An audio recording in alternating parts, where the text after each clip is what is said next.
the medicine woman. Hi guys, it's Asha Lovide, your medicine woman here, and I'm going to be telling you why communicating your needs is the key to a healthy attachment style and fruitful relationships. So, the importance of expressing your needs and your unmet needs, more specifically, is extremely incremental to kind of living and having a fruitful life and fruitful relationships and having better relationships with people. Because when that isn't done, it leads to resentment, anxiety, and unhealthy dynamics. And then you create an enemy or a problem out of something that could have been easily resolved if you communicated your needs. When you're an adult, and this may sound condescending, but it's not condescending, please take it with love. People will expect that you can communicate your needs. And if they don't do that subconsciously, they will walk all over you and not even know that they're doing it. So if you cannot advocate for yourself and advocate for the needs that you do have, you will walk into issues and walk into problems where you are being walked all over and people you just feel like people are treating you like dirt, but they're just really just like taking up space that was yours in the first place.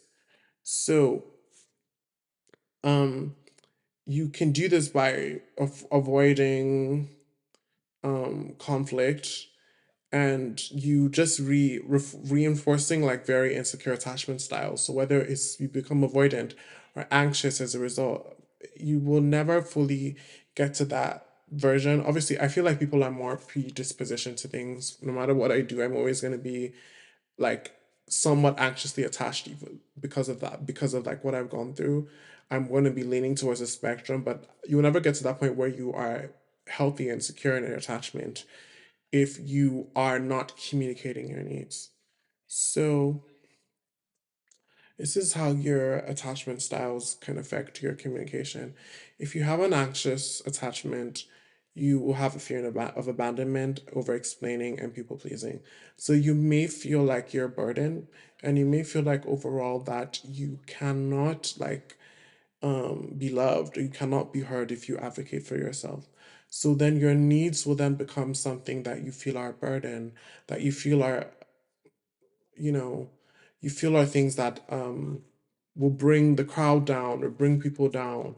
And you would, the problem with this, you're not even giving people a chance to love you if you have your needs. Because if you have your needs met, you have your boundaries and set, and then you don't have any boundaries and set, you have created a displaced relationship, and not only have you fooled the person that you're with, you have made them and given them an illusion of yourself that is not existent. So you're a fraud. And for me, I'd done this in so much relationships because I just thought that people, I always got told as a child I was very easy, easy to be around, easygoing. I've always been quote unquote likable. And it's because I'd always kind of abandoned myself and abandoned my needs to suit other people. And sometimes it wasn't even because they were actively um, dismissing my boundaries. I didn't even give them a chance or an opportunity for them to kind of do or be there for me in a way that was what's it called. And I really relate to this with an anxious attachment. And you need to communicate your needs. And as you do that, you will understand that if the people even do what it is that you fear, leave you or abandon you because of it, then they're not for you. And then you won't necessarily feel the need to hold on to people. They're like this piece of bread when you're in the fucking desert. For me, it's helped me with my anxious attachment because if people can't meet my needs, then I let them go. And I no longer am limerent as a result. I'm no longer like sending paragraphs or being that way. They can't meet my needs. I'm just like, okay, bye.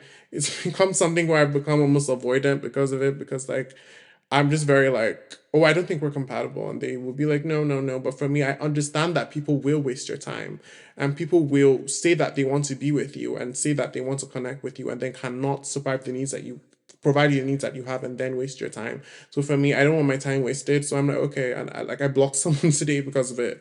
I knew he couldn't meet my needs. I knew we weren't compatible immediately. I didn't want to see it through and I blocked him.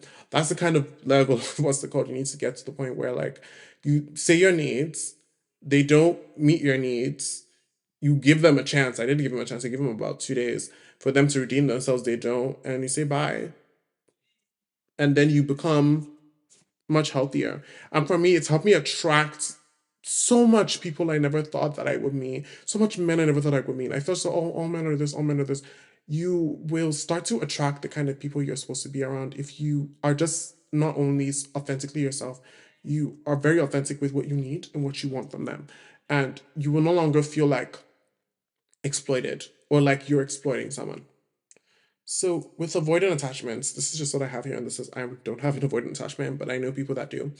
You can feel like you're shutting down, or you're suppressing needs or withdrawing.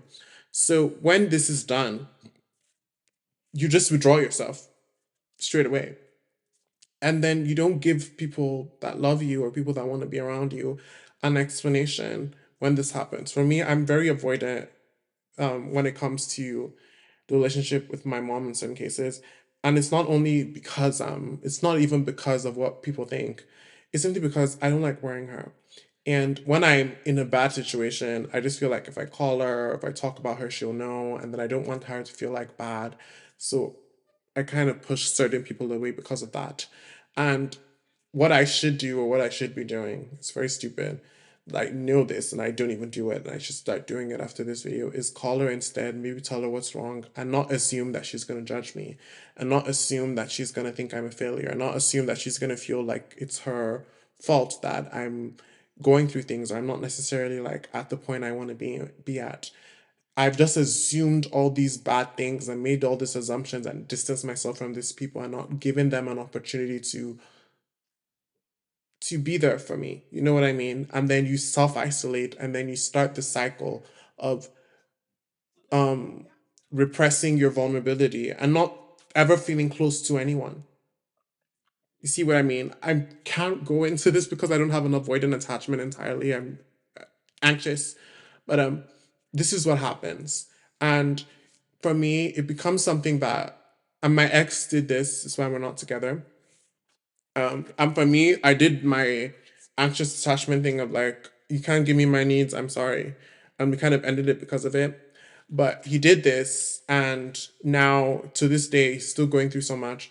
But there's only so much a person can do when they don't want you to help them and they push you away, when they don't even know how you would react or respond. They just kind of just push you away as a result of that and then think that, they can handle everything on their own. But sometimes you don't even know the kind of like insight or you don't even know the kind of like things the person could do for you if you let people love you, avoid an attachment. And even me, I'm not like, there's a mutual of mine on TikTok, she's very like, people don't talk about how toxic anxious attachments can be. We're both very toxic. That's why you need to get to the secure place. I'm in my secureness, it's a bit, I'm just like people that don't meet my needs. So then when I then meet people that meet my needs, I have a very secure relationship with them. But and I don't long and I don't bitter batter. I just kind of like, once you can't meet my needs, I either redirect the relationship or I don't want anything to do with you. And it's better that way than in the first place you don't even give the person a chance.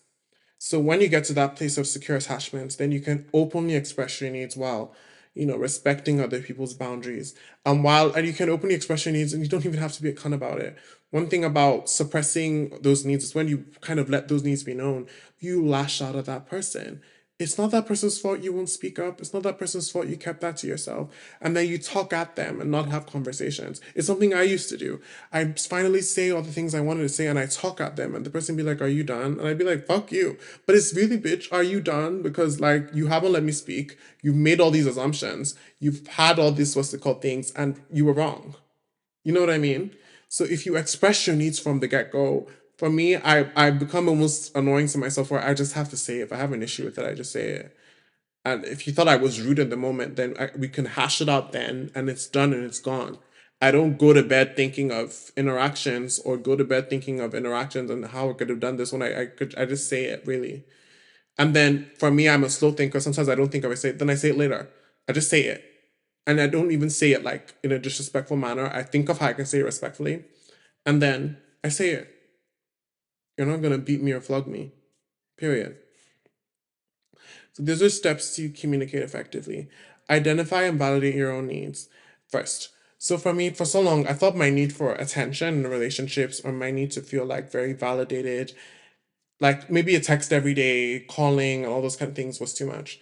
This is why astrology was so helpful. When I discovered my Mars and Leo, I understood that it was something that would not change because it's literally my chart. And it was something that in my last relationship I feel like I compromised. And I thought okay, it was helpful because okay, I'm becoming more secure in my attachment, this, that. But I naturally am someone who needs more attention, who needs more devotion. And if my partner couldn't give that to me, and I realized it, I loved him so much, and I'm sure that he felt the same way, or I felt it. Let me tell you something. It's not a situation where I feel delusional. Like he showed it. So if he didn't feel that way, then he's a good actor.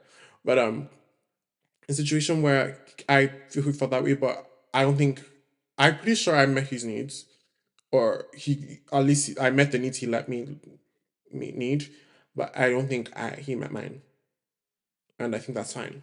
And I moved on, and I'm better off for it. Now I'm meeting my own needs. So always kind of understand that there is no need that you have that is irrelevant, that is not worth, someone isn't worth doing, and that isn't something that you should prioritize. Sometimes it's like you think you need something, for example, like I was discussing with someone that I was seeing today, and he was like ethically non-monogamous, and I thought maybe I'm not monogamous person. And I thought understood. Oh, the reason I feel like I want to be monogamous majority of the time is what my friends will say. Oh, this, that, this, that. A man that's like this is that. But he's like, he seemed very honest. My H factor, your bag just came out. Very honest about his relationship and his ethical non-monogamy. I said, what if this is something I was into? What if this is something I wanted to explore? But what if I couldn't find the right person to do it with? So it was very important that I explored that and even just gave it a chance really, and understood maybe monogamy is not something I need. Maybe what I need in a relationship is for them to meet my needs. And maybe the need, I don't need monogamy from you. I need honesty, I need communication, and I need devotion. And if those things are found, then and you are honest, I don't care. A huge part of the reasons why I felt like I needed monogamy was other people's opinion. And then I realized, you see what I mean? You kind of reframe your own idea of what it is to be, whatever it is. And you actually discover your own needs by identifying them using I statements. I feel when I. It's so important because it's affirmative. You need to affirm your needs. And when you say that to people, you're more confident in them. Practice setting and maintaining boundaries. And it can start with little things. Actually, I don't like it when you touch my hair. Actually, that's my snacks. You can't eat out of them. You start with them. And for me, it's better you say it and the person does it. And you say it again, the person does it. People say, oh, I don't want to look seem like I'm nagging. It's better to nag than to have repressed what's it called. This is how people kill people. I'm literally not joking. It's better to nag people all the time. It's healthier for you to be a nagging person than for you to just like keep it in. Express your needs. There's a reason why people who express their needs are seen as difficult, seen what's it called, is because they're the healthier ones. We're the crazy ones who repress ourselves and expect people to read our minds. You let your needs be known. They can't meet your needs, you get out. But honestly, if you honestly, it's better for you to tell people your needs 24/7 and they're not listening, but at least you said it. And then you leave when you're ready. But I think you're better off. Be open to feedback without taking it personally. And it would be better if you don't wear your heart out of your chest. You know what I mean? Sometimes someone is giving you criticism or someone is giving you feedback and it's from a place of love. There's a difference between someone insulting you, saying horrible things about you, and someone just having concern and saying things that need to be said. Um, So this is why a healthy communication will lead to deeper connections. It builds trust. It builds emotional safety in relationships, and overall, it helps you attract healthier and more reciprocal connections. I found that because I am very adamant from the first go. I think the first thing that people tell you in relationships is when you're dating, oh, don't tell the person what they want, they'll act it out. I don't know, I'm very intuitive and I don't believe that for me, maybe you, that I don't say this is exactly what I want. I say very think things. I want someone who is smart, someone who's very smart, someone who's very kind, someone who's very open minded, empathic, and mature. That's what I start with. And if they fake those things and then they stop doing it, I leave. So it's not even a situation where I'm like, oh, don't tell them this. I'm just myself. I'm as authentic as possible. I tried the sprinkle, sprinkle. I tried whatever all the other advice they said. But the most important thing is that you are super authentic within yourself and your boundaries. And if they don't meet them or meet your needs, you walk away. And for me, the greatest thing you can look for in a human being is consistency. If human beings all of a sudden start to stop doing something, and it doesn't even mean that they were faking it the whole time, because my last I'd say relationship, we were exclusive. I wouldn't call him my boyfriend, we're exclusive. I wouldn't say he stopped being doing the certain things he did in the first 3 months. I think he was just in a very awful place, and you are committed to me. He made promises to me. You know what I mean? And he made promises to me that he failed to do, and I left him. And it's also a situation where I feel bad because he made a promise to me and he couldn't fulfill that promise anymore. If he comes back and says I can fulfill that promise to you, I will take him back. But it's a situation where what's it called? For me, if you then start to not do those things, I'm not going to wonder who the person was before. I'm just going to assume the person you are now is the person you are now. And maybe right now is not the right time for us to be together. So I even put a break. It's better for you to be authentically yourself while you're dating someone and you have your needs authentically there than wondering and just being mysterious and then fooling someone. Be yourself. But be yourself, but also be yourself and love yourself enough to be like, this person isn't doing what they said that promised what they would do. Don't wander. Simply walk away. Have your walk away power. I don't know who said that. I don't know how to quote them, but that was Chaperone. HOTTOGO. You can take me hot to go. She can take me hot to go. But walk away power, walk away. And it only makes you stronger and better when you walk away from situations that aren't beneficial from you. To some people, it seems selfish, but you only then. For me, I never ever regret it because I then attract better people. For me, I used to be men this like the men I attract now. I actually really like. I hate to say this. I actually like men, but I like men when they have the qualities that I'm looking for. They have the qualities that I seek, or personality wise. So it's very interesting having that misandry to this switch because once I changed my mindset and overall boundaries or whatever, I noticed that I actually started to like them. Well, not all of them, but a good amount of them. It was a scary switch, but I'm happy about it. So, what's it called? This is the end of the video. I hope it was helpful. Thank you so much for watching.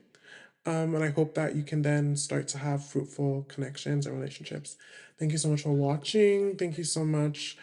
Like, comment. There'll be more resources in my Patreon. Make sure to like, subscribe, comment. I don't know if I've said that already. I'm so tired. I've been filming for so long. And it's Asha Lovely Day, telling you to have a lovely day. Have a lovely day. Bye. I love you.